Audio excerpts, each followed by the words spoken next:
of the president. Now he says he's not a big fan of hers, but she's a big advocate for women. What the hell is going on? You'll find out on today's episode of Your Real Estate Voice.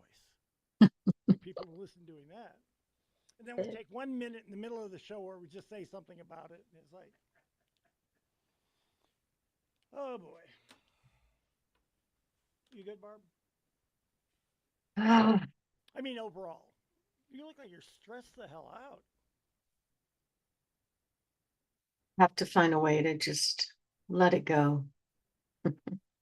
When you find that, let me know because I've got two things that are one is a medical thing and another is I'm in a store and a phone is ringing and it's saying it's a 911 call from the police. So I pick up the phone and I say, well, let me get somebody from the store. I set it down and I go to tell somebody from the store, got a phone call from the police over here. They accuse me of making a prank phone call. I'm like, you understand why would I do that? And then come over and tell you and stand right here and Oh tell my the God. 911 operator my name and my phone number. I mean, Mm. oh well. Love it. I guess at that, some of these, you probably have much bigger things than I, but some of the things that I No. latch on to, and I even, as soon as I start to go there, on good days, I just say, honestly, a little prayer that says, okay, take me to a better place. And if it has to be thinking about these people, oh my God, give them better judgment or discernment or something because I didn't want to have to go in there and, ruin somebody's career by ratting them out, although that would have been fun. I just spent last 2 hours in this stupid kabuki ethics court, whatever, where these real estate agents, I call them 30 and 30 agents, they sell 30 homes in 30 years, decide whether or not you violated an ethics rule. The complaint was I threatened to file an ethics complaint against their agent for lying about me and getting them to post a 1-star review.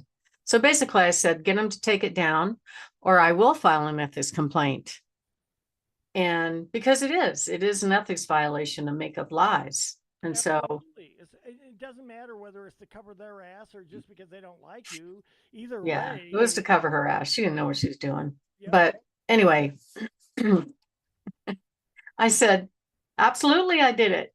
I promised I would do it. In fact, I may still do it.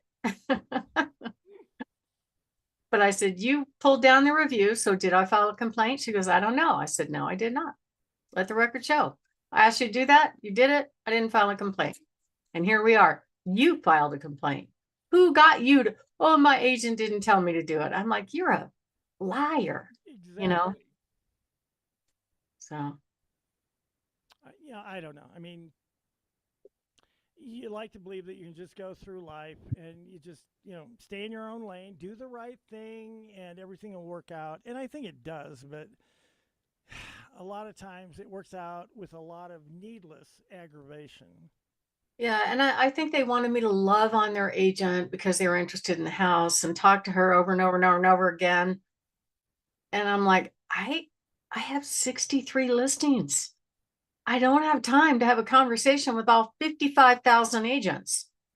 Well, I think it gets to what you were talking about before, and that is if it's a 30-30 agent, they got all the time in the world because this is the only transaction they're doing this year. Right. But I mean, she got the information she needed. There was more than one offer. She knew she had to make her best offer. So the 1-star review said they were willing to pay 50,000 more, but they didn't do that. How is that my fault? I'm not writing their offers. They're not my client. So it seems to me that a lot of these people are actually pretty confused on that because the grievances that they have, we've talked about it, like during the show and stuff like that. And I'm like, hold on here, wait a minute. That's not Barb's job. no. Well, it goes back to no job description at all.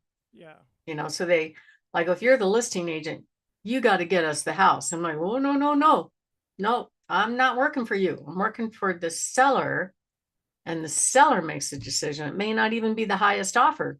They didn't have the highest offer anyway, but They were just, I don't know what they were so pissed about. But I think they had a really lousy agent. They still love her, and I was disparaging the heck out of her in that hearing, going, she didn't submit an escalation clause. She didn't submit a second offer. It wasn't until after she found out it went under contract. Well, can't we counter? I'm like, no, once they accept a contract, it's over. Now the seller is fully committed until the transaction dies. So no. And she should She's have known stupid. that. She should know better. Yeah. That's just, I think that I don't fault people for being inexperienced. I fault them for lying when they screw up. That's the Trying to problem. blame you. Yeah. Yeah.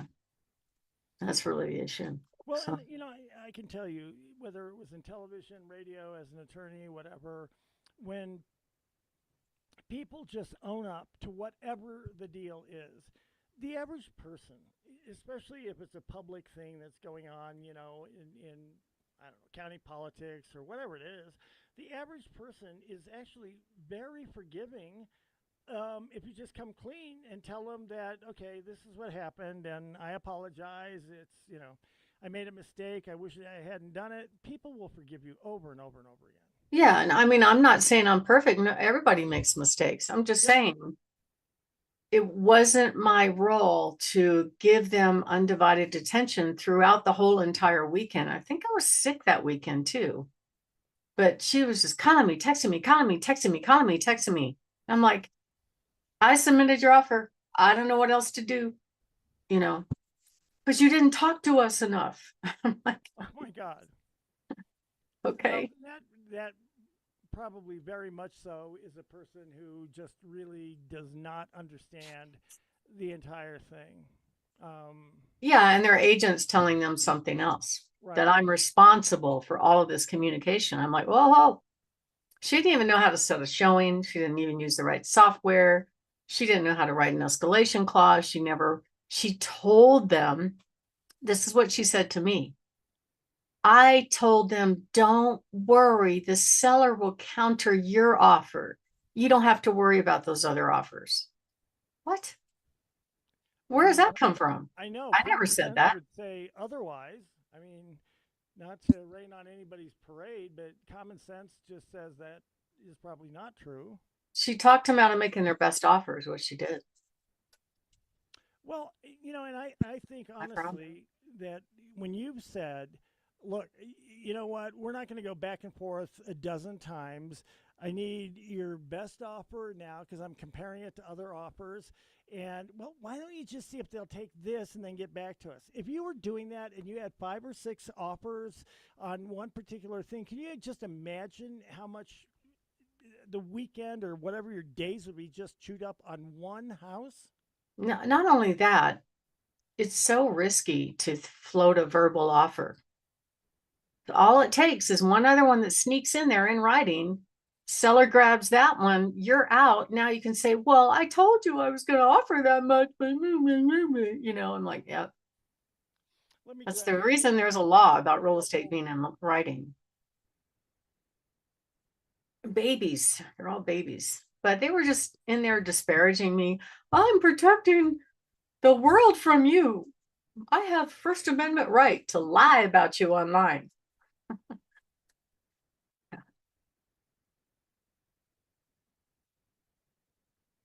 That's funny.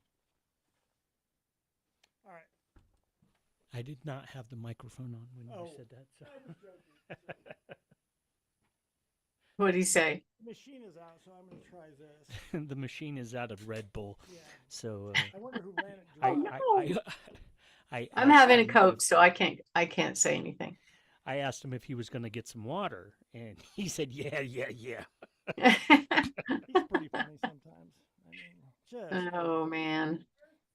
Richard, I'm gonna do a little community support feature in this segment about one of my clients that lost their son-in-law to a car accident. Oh my God! Of course, that is fine. Yeah, he's a vet and he Totally good. got into some kind of rollover accident over the weekend, I guess. I'm because I saw that up on the screen. I was kind of wondering about that. You know what, Barb? And this is just top of mind right here, but if you were to incorporate something like that in each show, it doesn't need to be long, just a couple of minutes or whatever, Hmm. on some cause that you support or you believe people should know about or something. That might be good. The only problem is it may be dated if you ever have to play that back again. Yeah, it's sad. I would just have to note it and be able to remove that portion of the segment. Oh, you have to take it out? No, if it was dated, Oh. if it was I'm in something like this where you're trying to raise money by a certain point. trying to figure out how to find it though. I guess it's a GoFundMe. Those usually have a calendar event, but not always. In the sea of internet space, it's hard to find stuff. It is very. And, well, and especially for somebody like me who, I'm looking for one thing and then I find something that's more interesting than what I was looking for. And yeah, an hour later, I'm like, gosh, I didn't know that much about Tanzania as I do now. Tanzania. All right, I'm ready to go. David, you good? Barb, you good? Give me a second. Yep. Whenever you need a second, trust me, there is always something. Meal train. So donate GoFundMe, but then it has a different web link.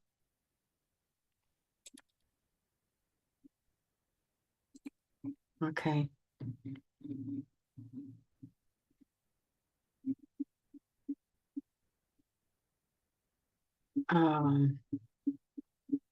I don't know where I put it. The second one.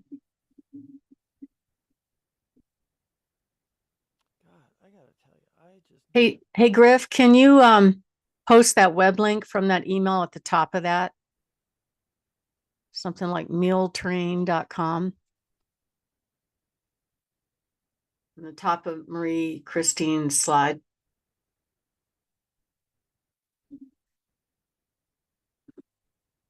6, she's pregnant with number 6. That's awesome. Be fun to have that many kids. Only a woman would. No, that's not true. I was gonna say only a woman would say that, but.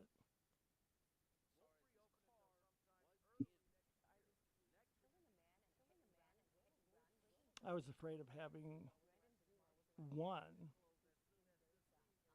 Whoa, hold on.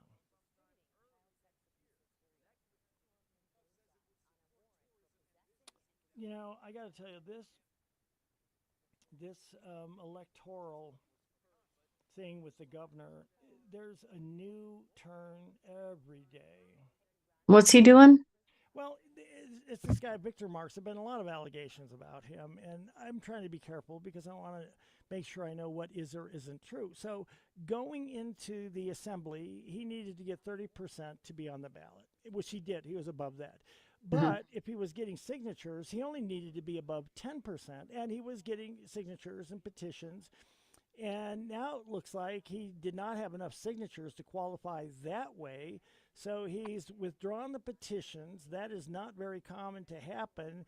It looks like he was trying to save himself the embarrassment of not having gotten enough signatures for the ballot. And then there are other people who are saying, well, yeah, and plus he gets to keep money from that whole process of not having to pay for the people you run into at King Supers and stuff, most of them are always getting paid to get petitions.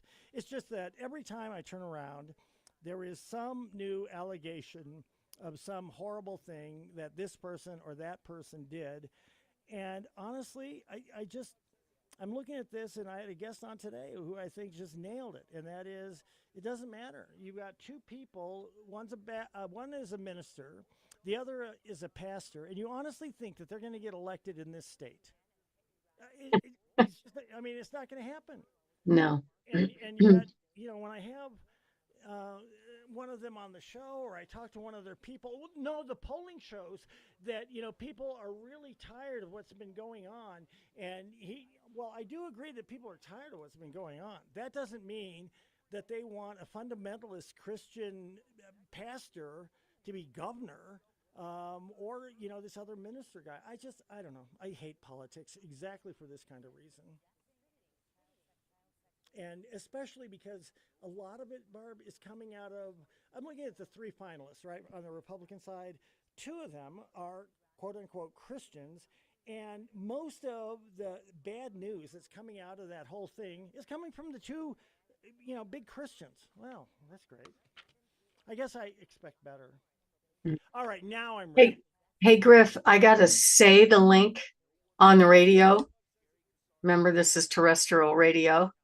I mean, it's good to have a clickable link there, but I need to see the word so I could say it's like mead meal or something like that. Can you put that on there?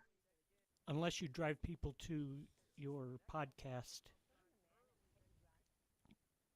you could easily just say, there's a link on my podcast.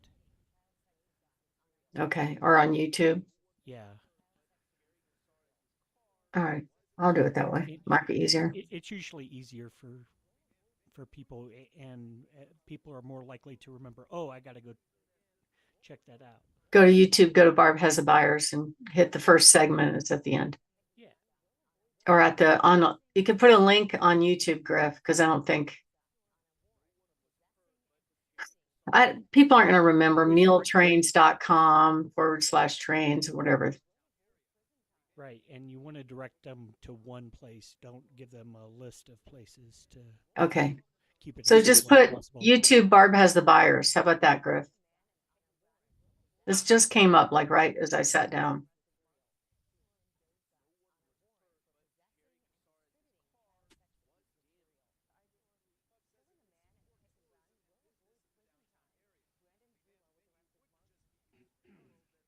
Okay.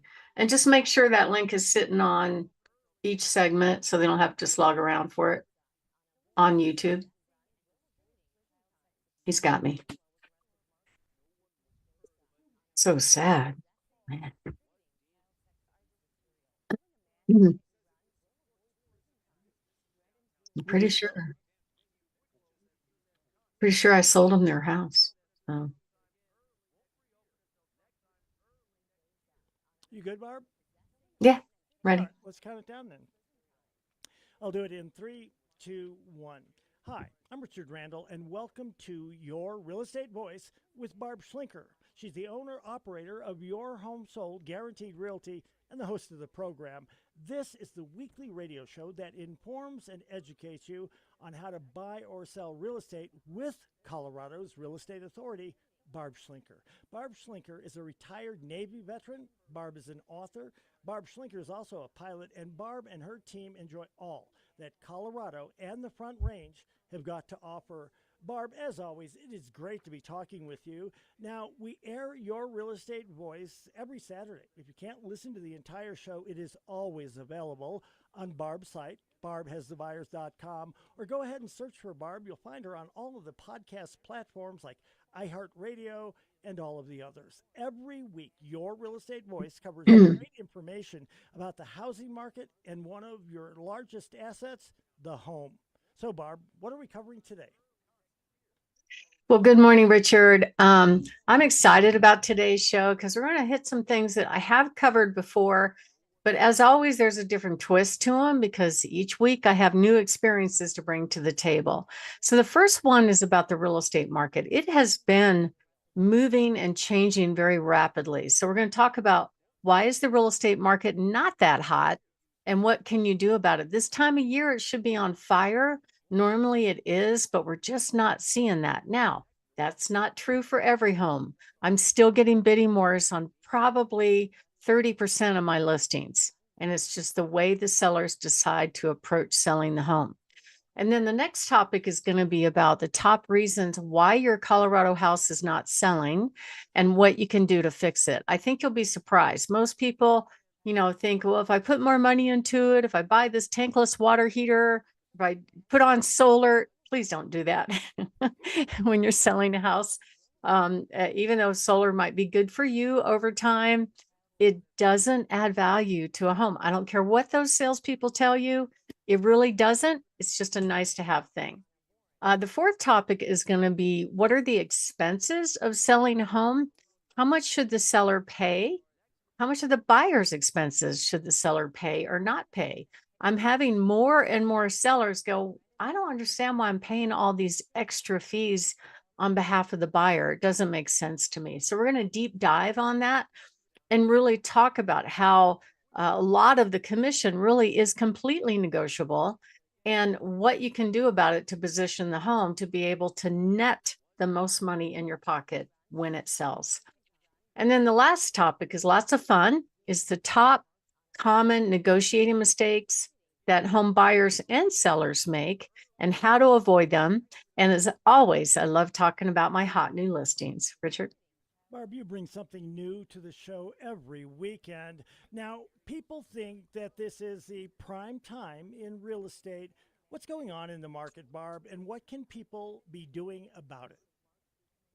Well, I think there is still an awful lot of pent-up demand in general on the real estate market for buyers, but the problem is affordability. So some of the trends that we're seeing right now is that the buyers are opting for a home that needs work because they can get into the home at a little bit lower price and be able to make it their own versus going on the market and fixing everything and making it beautiful with Corinthian leather and then pushing the price envelope.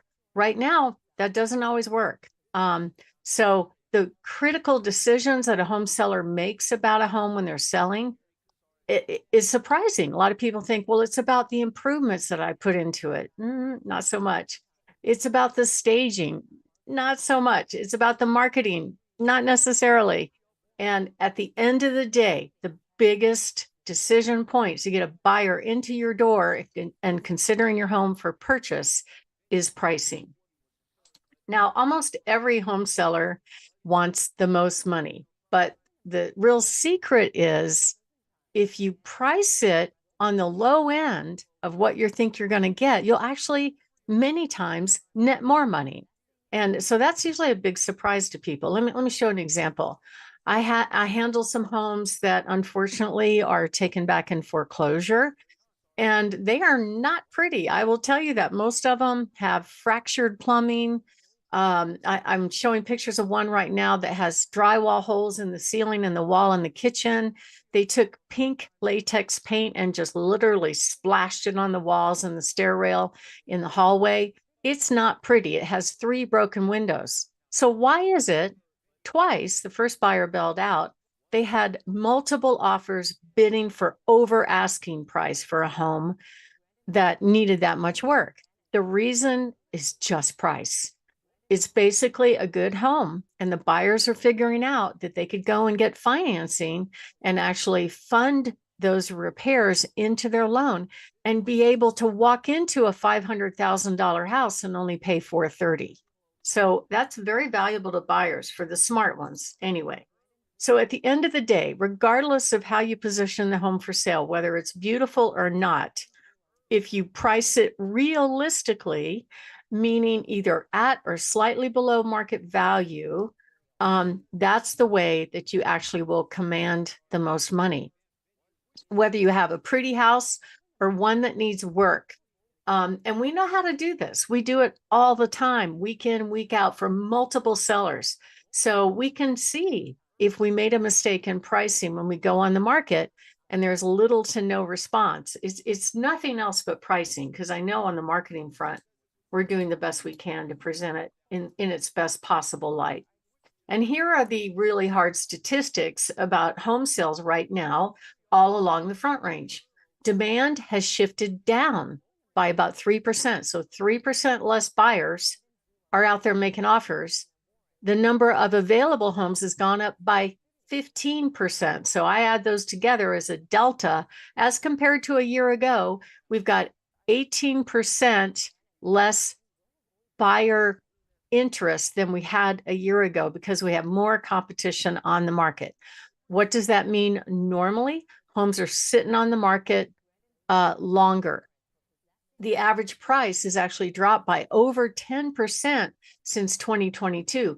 And in some areas, it's actually more than that. I was just talking to an agent last night where her buyer's under contract for a home And it is, the contract is less than 100,000 than what it sold for back in 2022. That's way more than 10%. It's more like 25%. So it depends on where the home is, what the condition is. It's got all these factors. And here's the real hard truth that the seller needs to hear and needs to understand. We kind of have sort of three styles of markets happening at the same time. There's the homes that are priced just right. And I have one that's beautiful. I mean, oh my gosh, it was so well prepared. Even buyers that know it already has a contract are willing to go look at it and maybe put in a backup offer. It's also so well priced for its condition. So it was completely remodeled inside and out. It's in a great location, great views, and the buyers are standing in line to get that house. And that's ideal. We did have multiple offers, but we're still even looking at backup offers. The homes that are priced right but are not prepared to go on the market, they might need some fix up. They might be cosmetically challenged. There's a price for that. So a lot of people ask me, well, I haven't done any updating. I'm concerned, should I do this or do that? And it really depends on your budget. Generally, things like flooring are worth it. But a full-on remodel, you may not get the money out of it, like kitchens and baths. Sometimes you will, sometimes you won't. If you are remodeling anyway, going through the normal course of living in the home, that's okay. You're doing it for you, and it will pay off in the end. But if you're doing it to sell, it could be a mistake. I've got one right now that I'm calling a crack house. I don't know if there was crack in the home, but it's so bad, it's condemned. Nobody can go inside and look at it. Even the people that are supposed to clean it out and get it ready for sale wouldn't go in this house. That's how bad it is. It was priced very realistically, way below similar sales. Over that weekend, the phone just blew up and we had multiple offers, and it sold for way, way more than I ever dreamed it would sell. So it's all about pricing. And then if you have a home that's overpriced or poorly presented, sometimes if you hire an agent that's too cheap to use professional photos and she uses or he uses their smartphone, to take pictures of homes where the lighting is bad, it doesn't really show off the best features. Buyers will reject it online. And that's called demand destruction. You don't ever want to let an agent do that to you. And let's talk a little bit about Zillow and why Zillow actually gets it wrong as far as where's the market going? Are the prices going up or down? They are seeing all the activity, of course. They have a whole team of data crunchers or nerds or whatever they are that are really looking at it. They have this thing they created called an algorithm, which is the wizard behind the curtain saying, oh, I think the values are going to go up. Well, it's not happening. So how right are they? I don't think they're necessarily right. I think what you have to look at is in that moment when you're going to put the house on the market, what is happening in the market at that time? Who's getting contracts? Where are they priced? How does that compare against your home? What's currently your competition? Sometimes just competition, not necessarily what has sold in the past, but competition can mean the difference between you getting a higher price or a lower price. So what determines your price? Well, it's not what Zillow says, not what your neighbor says.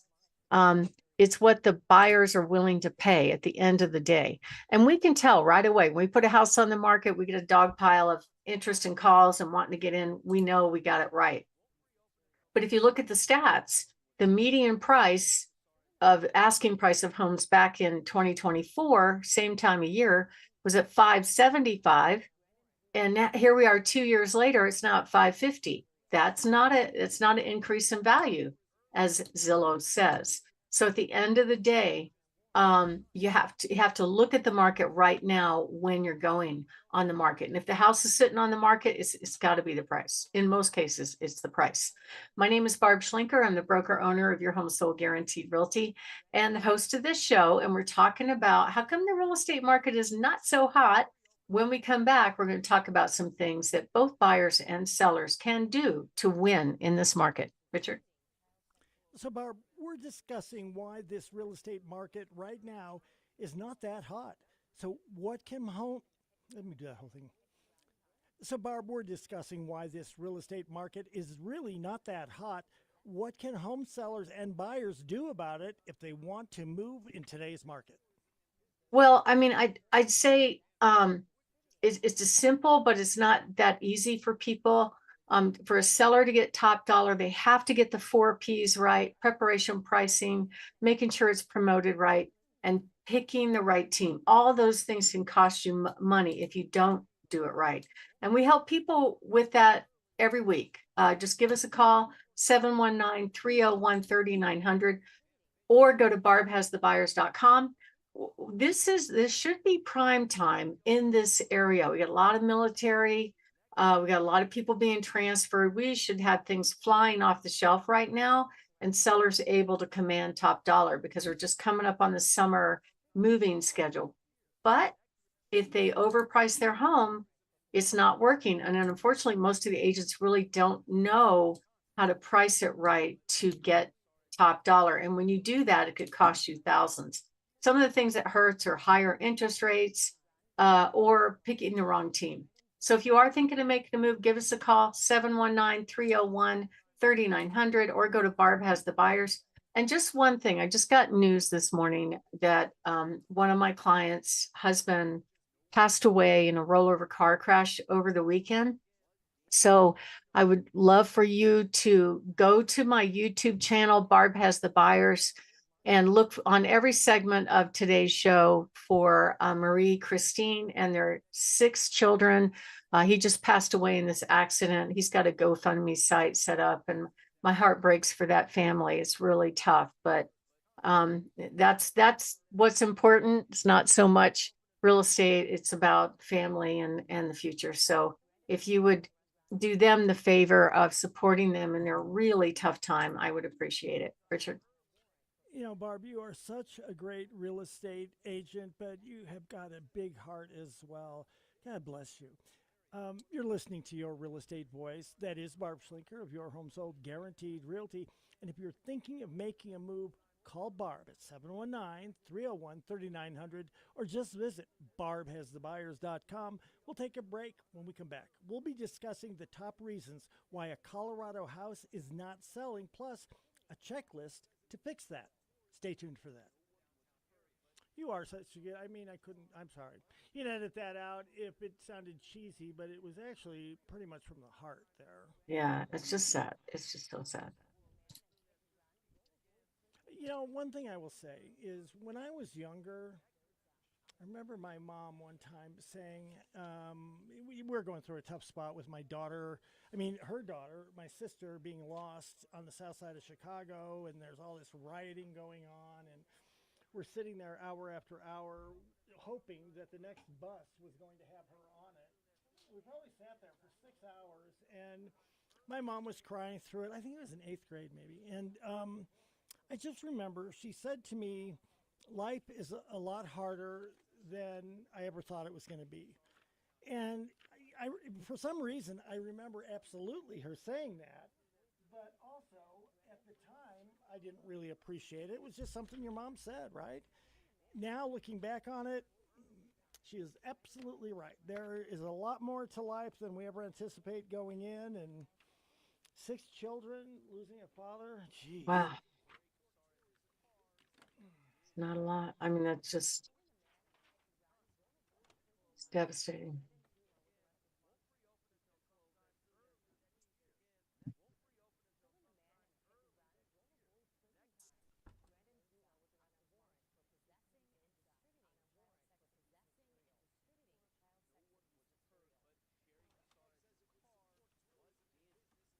I lost my sheet there for a second.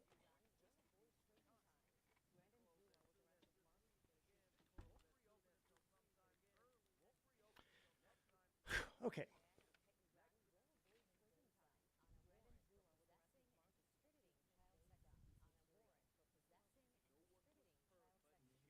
All right, count us down in 3, 2, 1. Welcome back to Your Real Estate Voice with Barb Schlinker. This is a weekly radio show that informs and educates you on how to buy or sell real estate with Barb Schlinker, the owner broker of Your Home Sold Guaranteed Realty.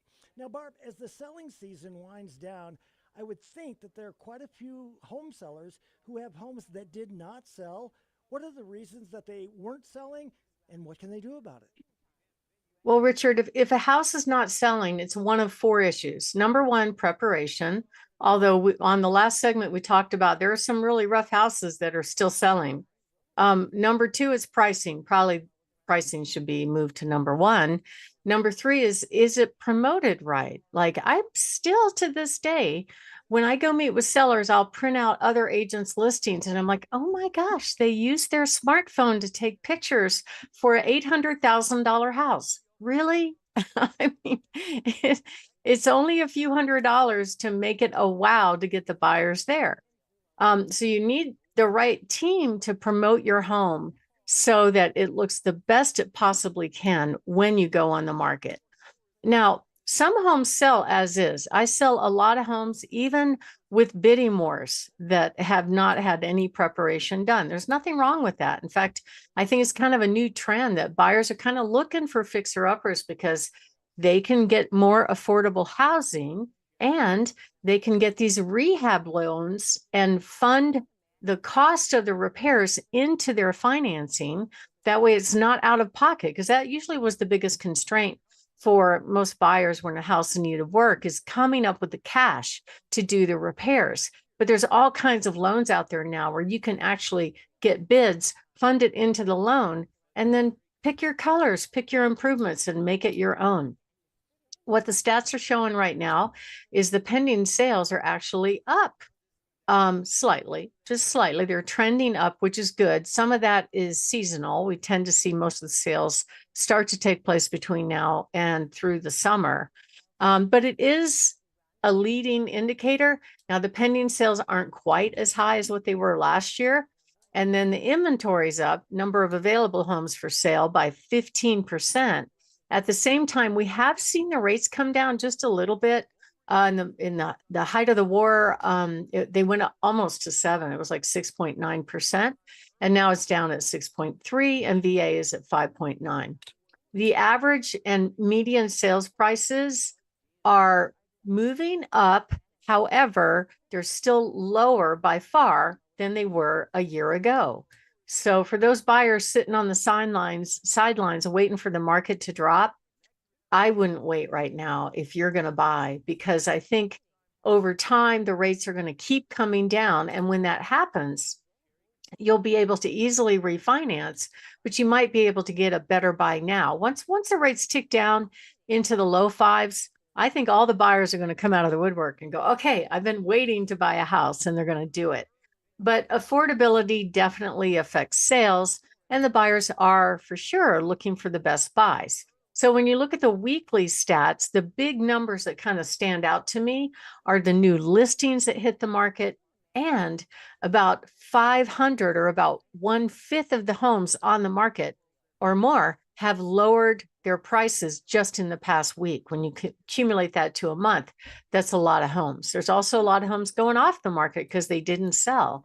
And there's got to be a reason. It's just price. And beyond that, it could be a couple of other things. So why are people lowering their price?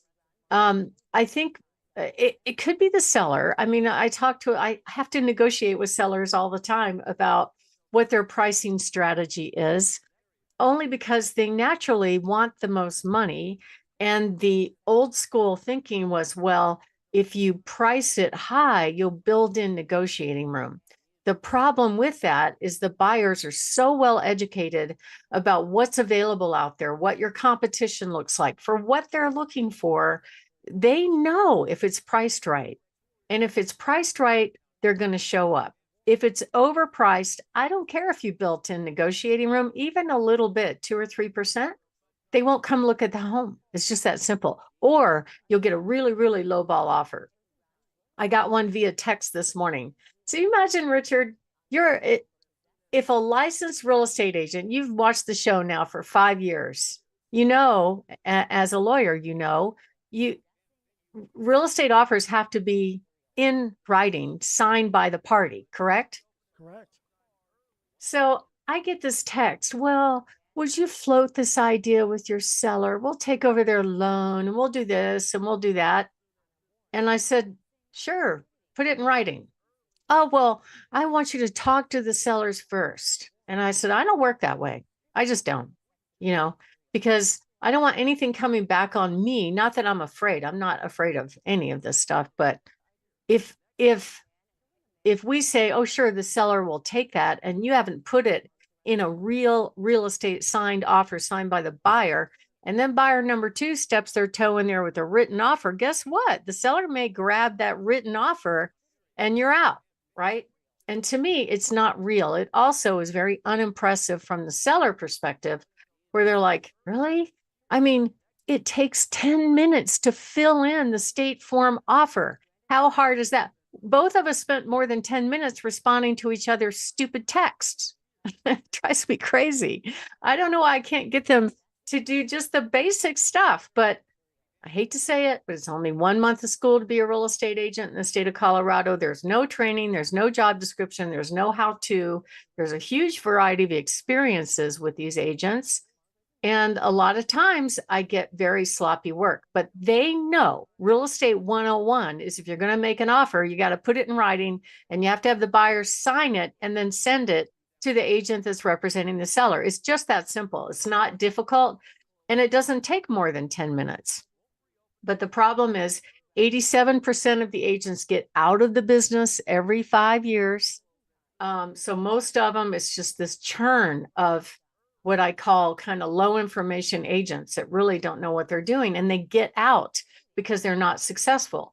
According to Zillow, not me, but Zillow says 73% of agents sold 0 homes last year. Now, to put that in perspective, just to pay for insurance and dues and this and that, you're going to spend thousands of dollars just having a real estate license through the course of a year. That's minimum. Plus the MLS dues, that's a couple thousand and so forth, right? Why would you do that if you're not making any money? And a majority of them sell 2 or 3 homes a year, which puts you in the category of working at McDonald's. Not criticizing working at McDonald's. I'm just comparing the income. If you're only selling 2 or 3 homes a year, there's a problem. So that's why we see this big turnover and this kind of weak knowledge out there. And it's sad because not every real estate brokerage trains and really gets their agents actually prepared to do the best for their clients. I mean, for the client, it's their biggest investment buying a house, right? It's not like they're going to buy a car or something, or going to buy a grill at Home Depot.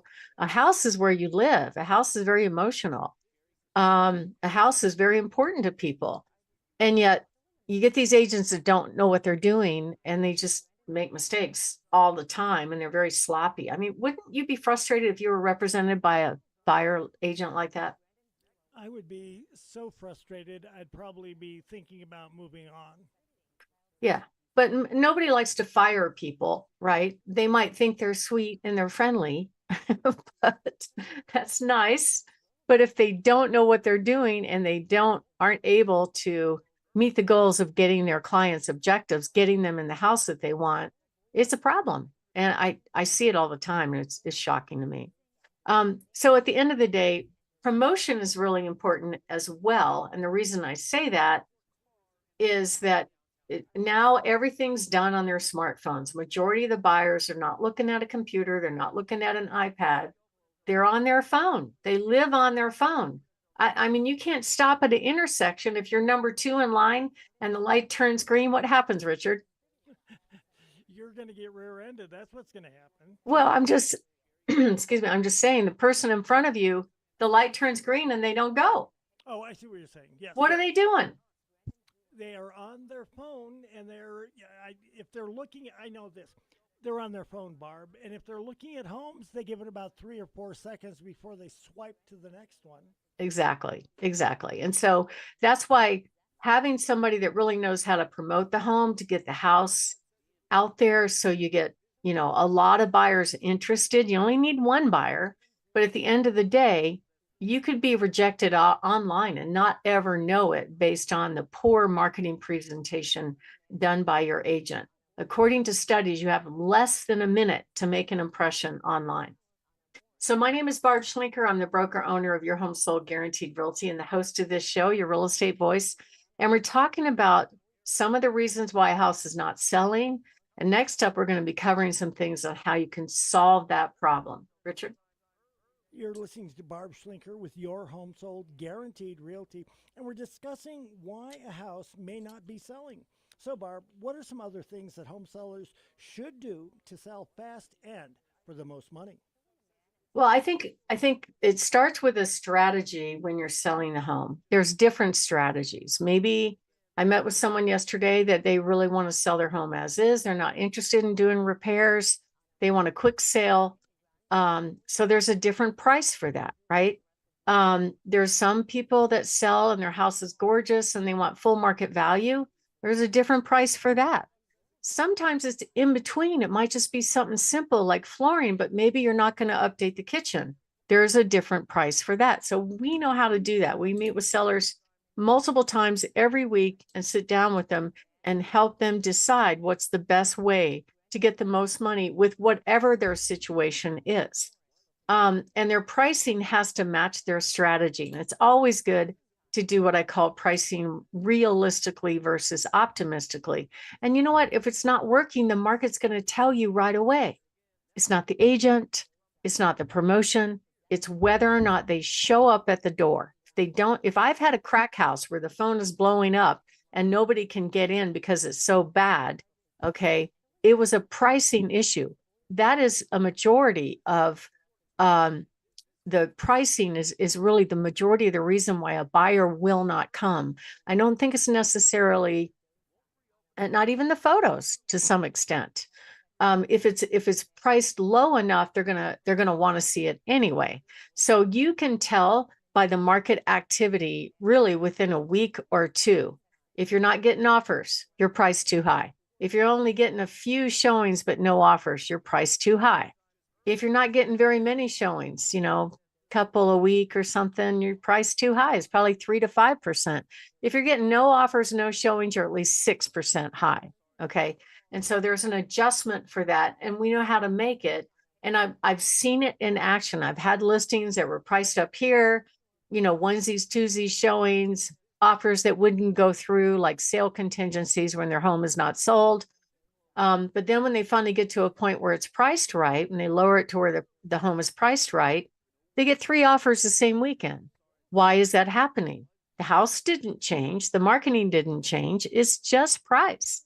And we know how to do that. So if you are thinking of making a move, give us a call, 719-301-3900, or go to barbhasthebuyers.com. Richard? You're listening to Your Real Estate Voice with Barb Schlinker of Your Home Sold Guaranteed Realty. And if you're thinking of making a move, simply call Barb at 719-301-3900 or visit barbhasthebuyers.com. When we come back, we'll be discussing what are the expenses of selling a house here in Colorado and should sellers pay the buyer's expenses? Stay tuned for that.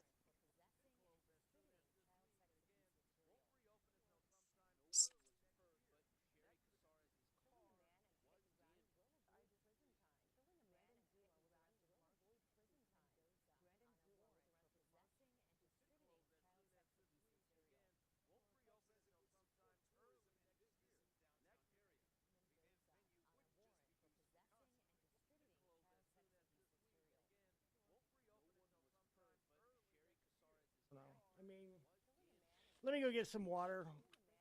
Get me some Sorry to water. get you off guard about the intersection thing. I didn't mean to. I can clean that up. It's not. Okay. He's like, what? What's she talking about? I don't know. Which lane are we in? I don't know.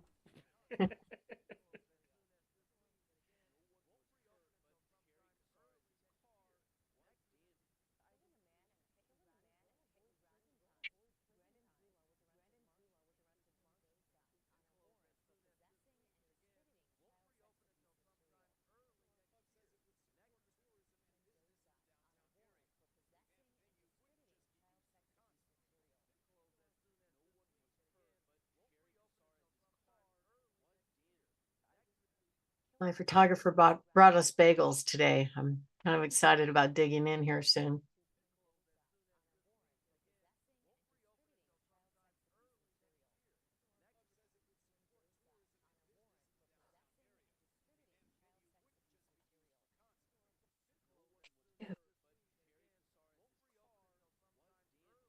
Somebody's Band-Aids on the floor.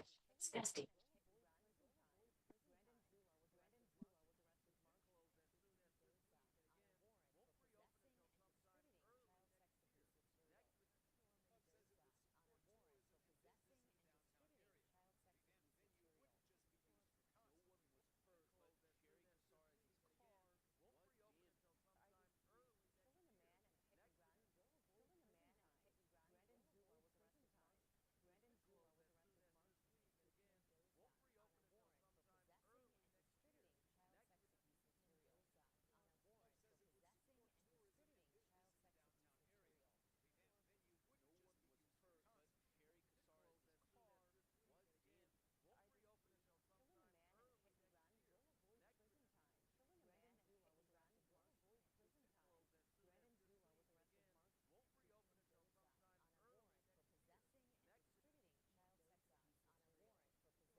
Well, I got all this cool swag, David. I got these keychains. Yeah. Only problem is I put the wrong phone number on it. Oh no. You have so many, so God, so I'm gonna have to redo them, I think. Maybe I could donate these. Homeless people like this, right? oh yeah.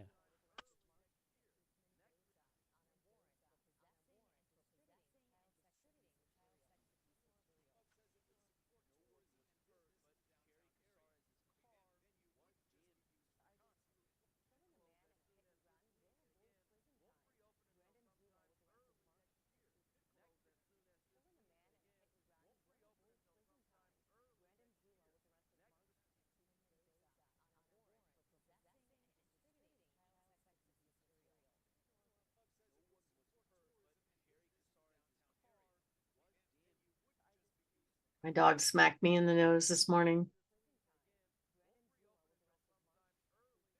That always hurts. Usually catches you off guard. You're oh.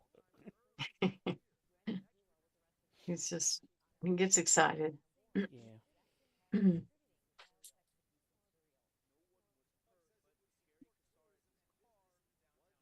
We finally, he was just scratching and itching and scratching and like scratching the hair off his ears. And we finally got him a shot, and I think that fixed it because he's not been itching as much.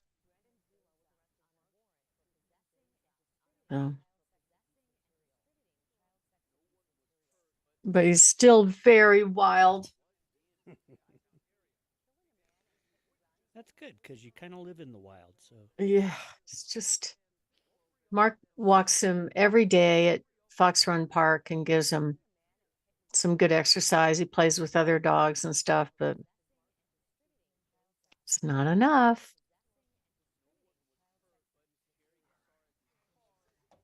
no, you're good.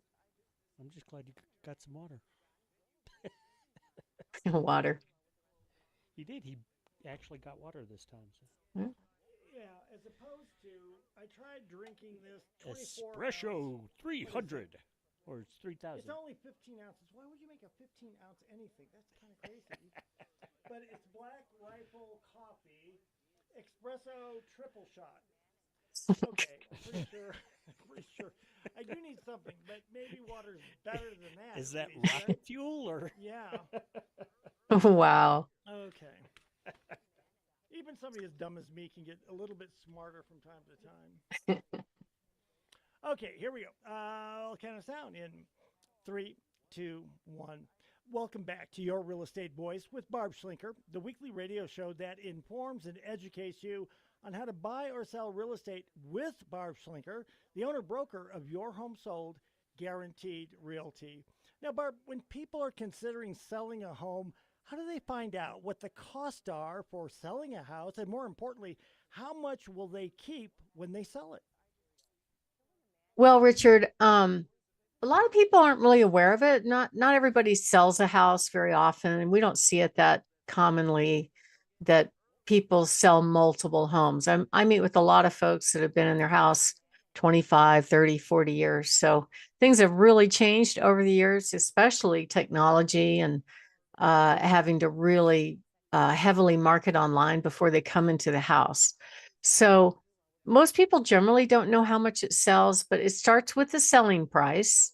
And then you have to deduct your mortgage. So when a lot of people ask me, when I give them pricing, they'll say, okay, you're telling me I net that much. Do I have to pay off the mortgage after? And I'm like, no, no, no. Everything's in here. Your loan, the cost of commission, the title insurance, maybe there's HOA fees, settling up property taxes.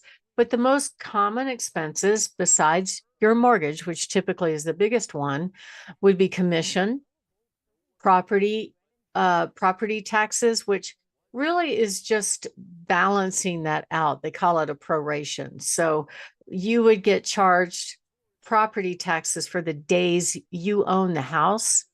And they settle that up right to closing. And then but because the property tax bills are always paid a year behind. So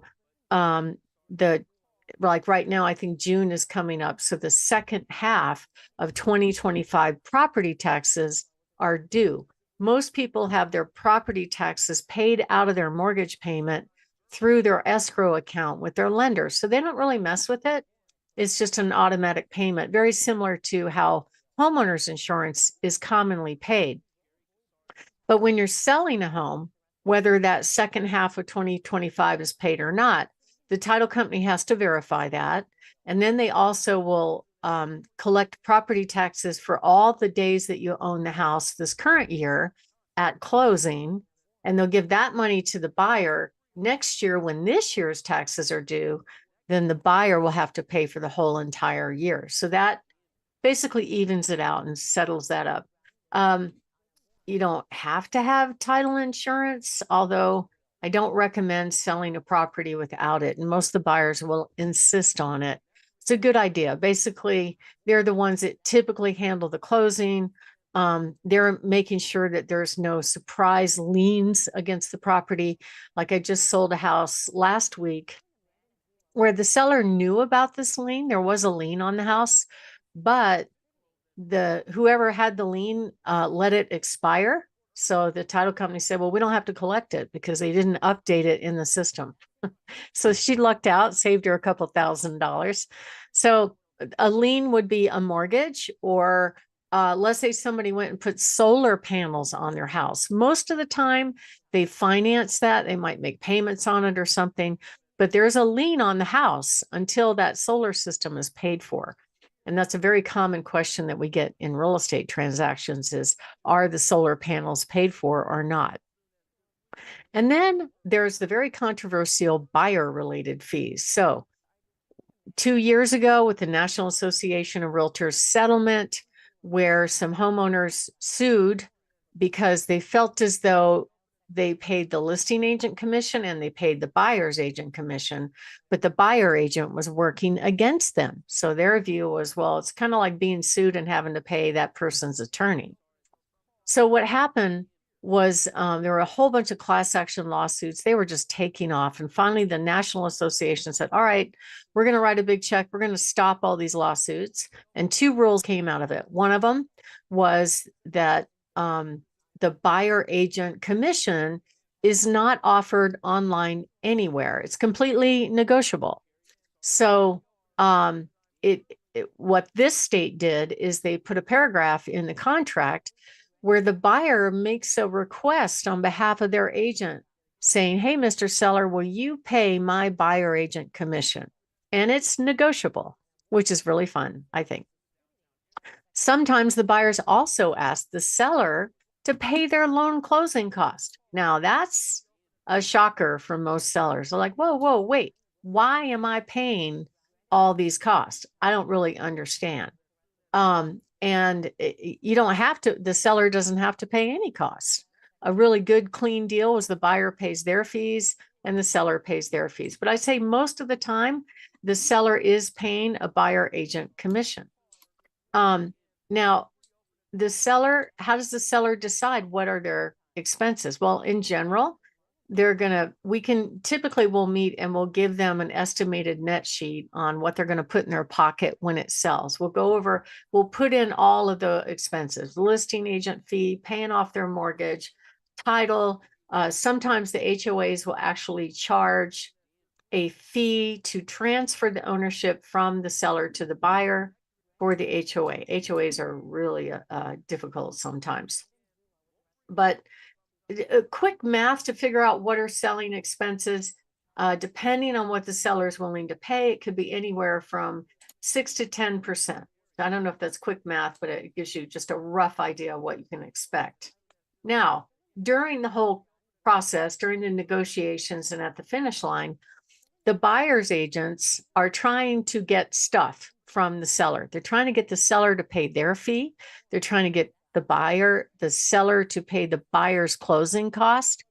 They'll go and do an inspection and they'll ask for repairs on the inspection. Sometimes they encourage their buyers to make lowball offers, even up against competition. I just had a meeting this morning where their agent actually told their buyers up against competition not to make their best offer.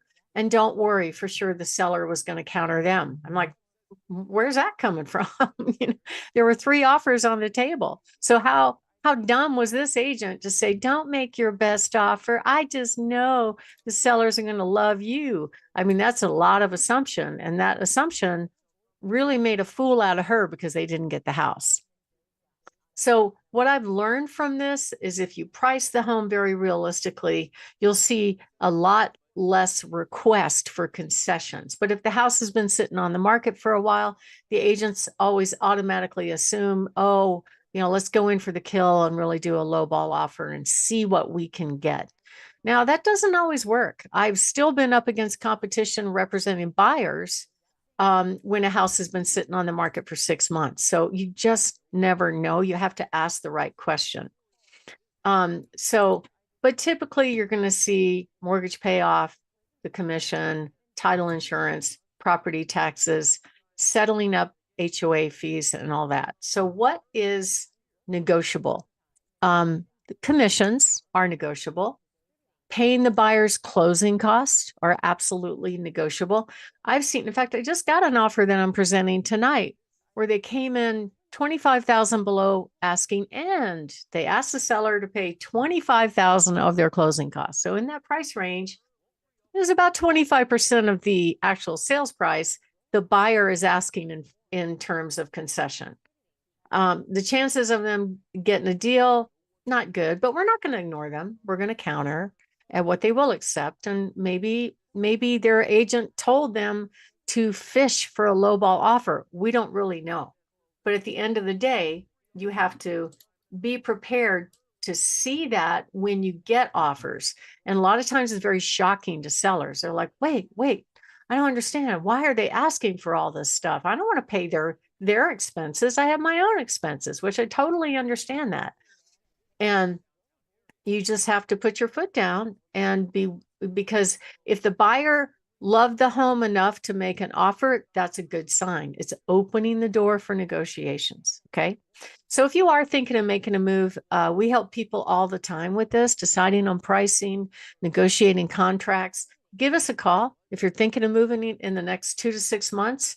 And we'd love to sit down and give you tips on how to prepare your home for sale. We'll go over all the closing costs so you'll know exactly what you're going to put in your pocket when it sells. We'll give you a really good idea what the home will sell for and go from there. Richard? You're listening to Your Real Estate Voice with Barb Schlinker of Your Home Sold Guaranteed Realty. Now remember, you can listen to replays of the show anytime on all of the major podcast platforms, plus Barb's website, barbhasthebuyers.com. You can find her on YouTube as well. Look for Barb Schlinker. If you're thinking of making a move, call Barb. The number is 719-301-3900. And Barb, what are some other things to consider about the expenses of selling a home? Well, one thing that could be a factor, but I don't see it very commonly, but still a lot of home sellers worry about it, is capital gains. Okay. So the markets kind of went up quite a bit between 2016 through 2021. They almost doubled in price over that time frame. We have corrected back just a little bit since that time because the rates went up. But at the end of the day, there's two rules that they passed back in the late 90s. And it basically said that if this home is your primary residence, if you're married, you can profit as much as 500,000 tax free. If you're not married, you can profit as much as 250,000 tax free. So how do they calculate that? Basically, they calculate it based on what you paid for the house. You add on top of it all the improvements that you put in the home. So let's say you spent 300 for the house and you put in, I don't know, flooring, a new roof, and you did a remodel. It goes up to another 100,000. So you spent 400,000 on the house, and now you're going to sell it for 700,000 or 800,000, and you're married. That is less. The difference is less than 500,000. So that money is tax free. You could go to Vegas and party after your house closes if you want with that money. I always say that to people and they're like, yeah, no, we're not doing that. And it used to be that you had to take those net proceeds that you had when you sold your home and roll it into your next home. They even required that you buy a more expensive next home, which is really dumb because most people over time are kind of downsizing. That's not the case anymore. You don't have to buy another home. You don't have to roll it into your next home. You could use some of that money for other things. You're free to do what you will. Now, if it is an investment property, it's a different story.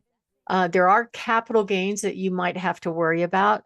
They are taxed just like a stock capital gains rate of either 15 or 20% of the profit. And then the basis for most people, if they buy a rental property for say 250,000 over 10 years, they might be writing off depreciation. So that takes away from your basis. And then you might sell it for 400,000. So you could end up having to pay taxes on maybe 100 or 150,000 if you don't do what's called a 1031 exchange. So a 1031 exchange is a way to roll over your profit into another similar investment property. It can't be your primary residence.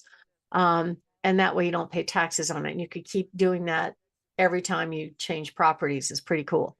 There's some other expenses. There might be a out-of-state investor expense that the title company is going to collect, which is 2% of the sales price, only if you're out of state. And if you're not a US citizen and you sell a house, they might hold back as much as 20% until everything's settled up with the IRS. So it's really important that you pick the right agent that really understands all of this and goes over all this with you. Not all real estate agents are the same, and they're not necessarily understanding all these rules and can give you a real good number. The typical thing I hear about, and I don't do it this way, is agents go meet with the seller and go, oh, here are the comps, your house will sell for this much, sign, sign, sign. We don't do it that way. We want them to be fully educated so they absolutely know what's going to happen. And a lot of people keep my seller's net sheet until the finish line, and they'll have it right there and they'll look at their settlement statement to see how close I was. And I'm usually really close. So if you are thinking of making a move, give us a call, 719-301-3900, or go to barbhasthebuyers.com. Richard. You're listening to Barb Schlinker on the show, Your Real Estate Voice. She should be your real estate voice. And if you're thinking of selling your home and want to get the very most amount of money, then call Barb, 719-301-3900, or visit barbhasthebuyers.com. We'll take a short break. When we come back, we'll be discussing the top 8 common negotiating mistakes, plus how to avoid making them, and Barb's hot new listings. Stay tuned for that. Was that boring? Okay. What's that? Was that boring? No. I mean, no, not at all. I mean, sparks don't fly for every segment, but I don't think that was boring at all.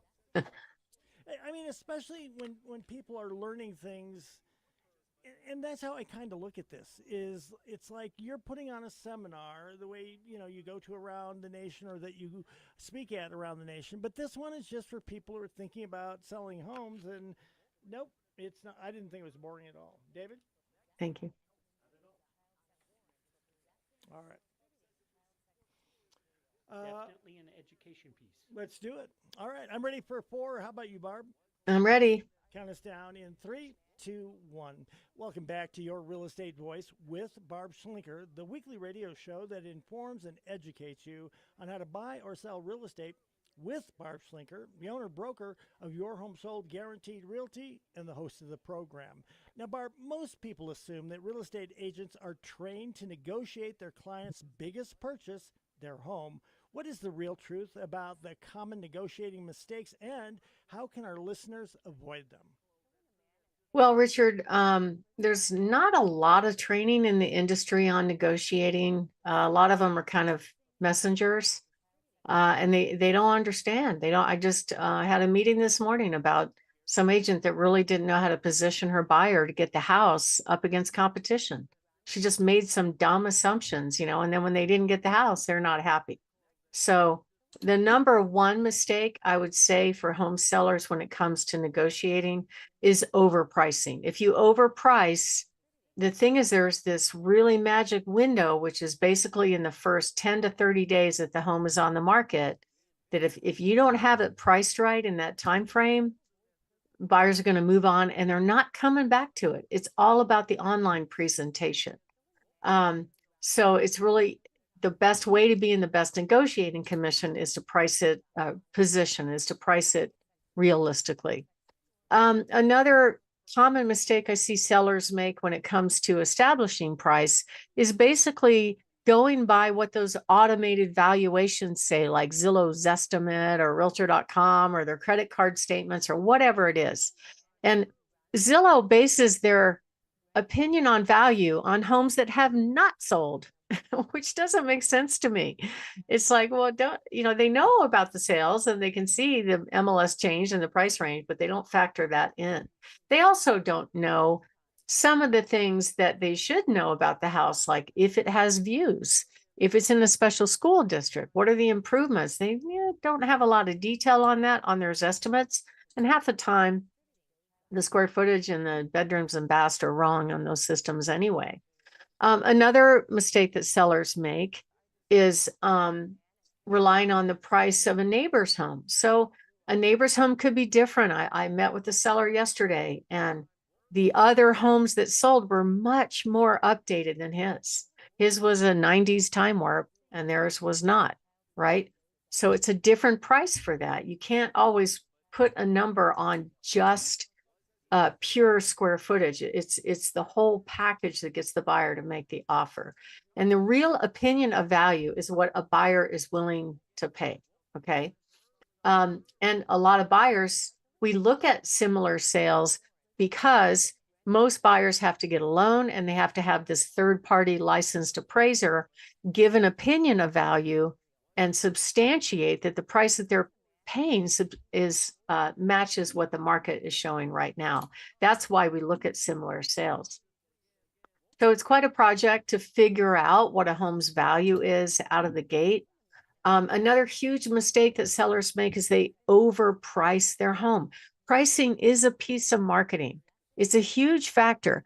And the buyers are so well educated right now about whether or not the home is a good buy or not. They're going to vote with their feet. They're going to be able to tell if they find better homes, they're going somewhere else.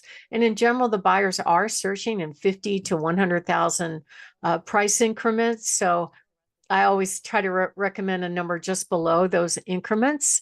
But if you price too high for negotiating room, it's a huge, huge mistake. It's always best to price what I call realistically versus optimistically. Another negotiating mistake I see all the time is if you get if they're not really trying to work with the buyer, especially if they only have one that they're working with. Most people want to win on both sides. I totally get that, right? And sometimes it's their agent that's telling them to make a lowball offer or not make their best offer, which just happened recently. you as the buyer, as the consumer or the seller have to make that call. Don't let some agent that really isn't very well trained talk you into doing something that could cost you that home if you really, really want it. But at the end of the day, people need to feel like they have won. I recently had somebody that sent this really awful offer on my listing. It was well below asking price. They wanted a whole bunch of closing costs. They demanded a brand new roof solely because the roof was 10 years old. And she goes, I'm just trying to put together a win-win, which was really win for the buyer, lose for the seller. And guess what? They didn't get the house. Moving on. They did respond to him, but that buyer did not get the house.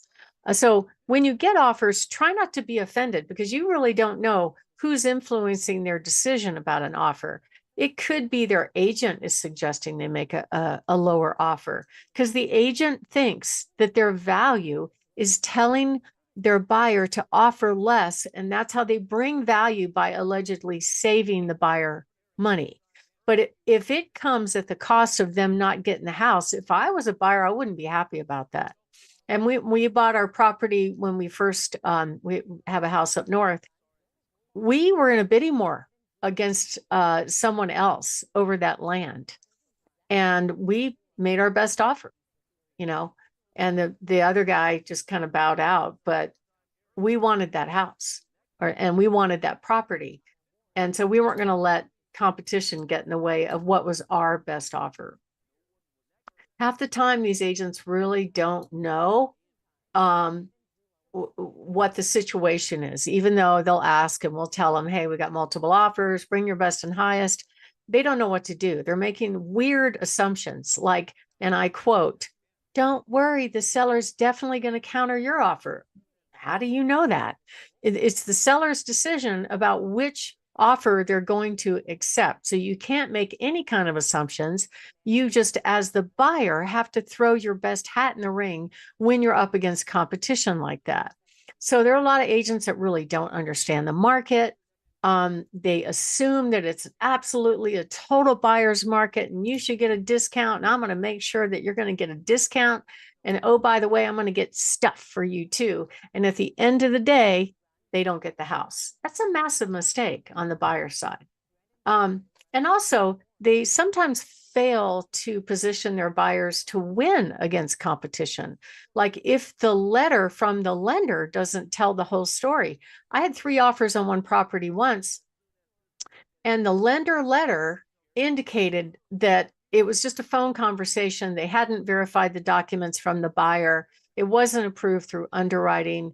And they had just stuck their toe in, and basically they have an okay credit score is all they found out. But the truth was they were a pretty solid buyer, but the lender letter didn't say that. So I blame the listing agents for not being on top of that. I don't think they really pay attention to that stuff that much.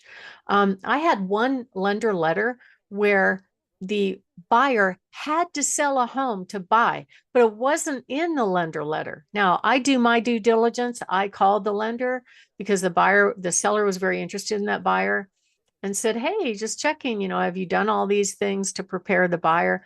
Oh yeah, everything's good. But they have a house to sell, but I'm pretty sure it's already sold. And I'm like, oh, really? Because the offer didn't say that.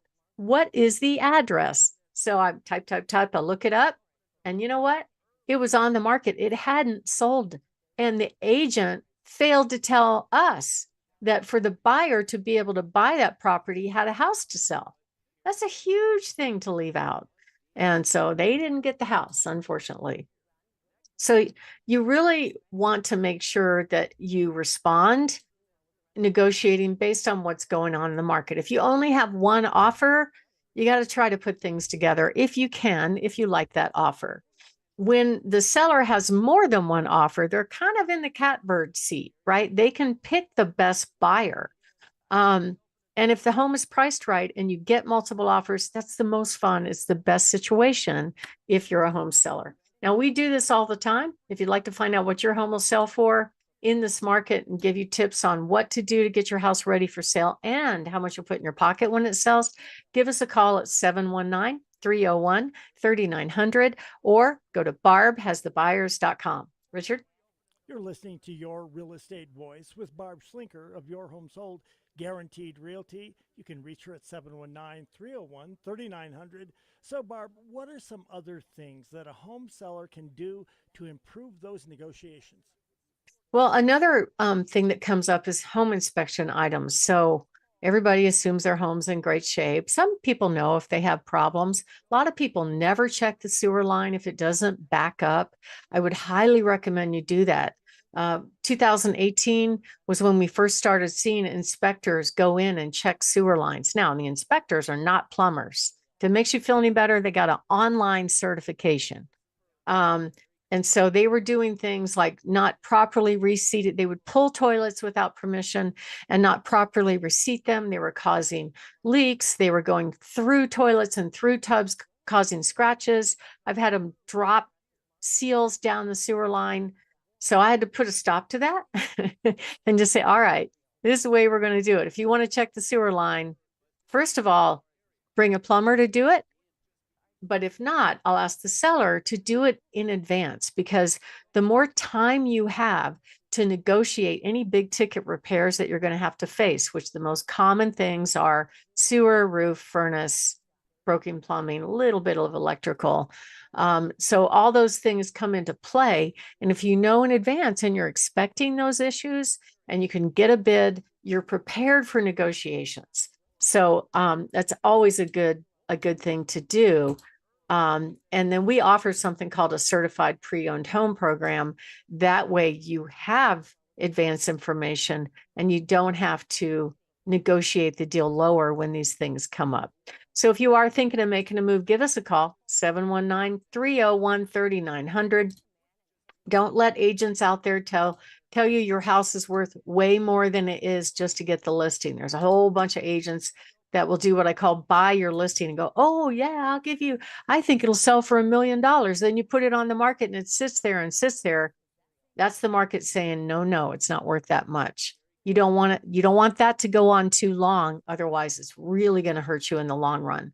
So we do this all the time. Give us a call, 719-301-3900, or go to barbhasthebuyers.com. Richard? You're listening to Your Real Estate Voice with Barb Schlinker of Your Home Sold Guaranteed Realty. Barb, you've got some hot new listings this week. Share them with us. Tell us about them. I do. I have a lovely home down in Monte Vista, Colorado, priced in the mid twos. Also, a lovely townhome in Autumn Heights. This is the southwest part of town. Great location, actually. Beautiful neighborhood. Priced at $274,900. Our hottest property is 6815 Meadowwood Place. Big home, 2,700 square feet. Fresh flooring, fresh carpet. School District 20, priced at $399,900. I think we're going to have a dog pile on that one. We also have a patio home coming up that they're just getting ready to lower the price to $450 on Quartzsite Place. Beautiful patio home. I mean, stunning, 2,800 square feet, gorgeous views in pristine condition. Gorgeous property on Cascading Spring Circle in Peyton. This lovely home in the low fives is the perfect downsizer home. Everything on the main level, move-in ready and absolutely stunning. Also, we have a great home on North Mead, priced at $335,000. And this lovely home is a perfect starter home in a great location. Beautiful home on Gold King Road in Pueblo at $379,900. And we have lots more, including one on Warriors Path. And we also have one on Judge Orr Road, which is really like a massive custom ranch home with an auxiliary dwelling unit with 80 acres with 2 barns. I mean, it's just amazing. Gorgeous home on County Road 421 in Florissant, priced at $2.15 million, 35 acres, fabulous barn that'll fit over 8 cars. Plus it has its own apartment inside the barn. Perfect property for somebody that wants to get away and likes enjoying views on all of the mountain ranges in Colorado. Give us a call, 719-301-3900 to find out about our properties, or go to barbhasthebuyers.com and click on featured homes. Richard?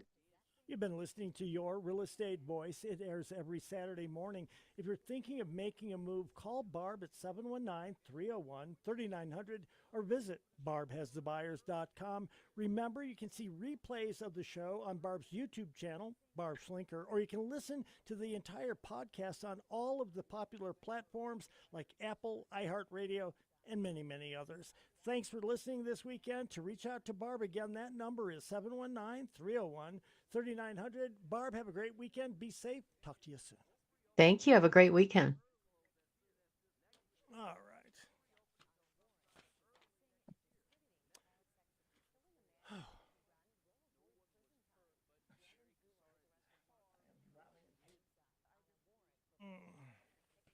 So what do you like here, Barb? Why the real estate market is not that hot, what you can do about it.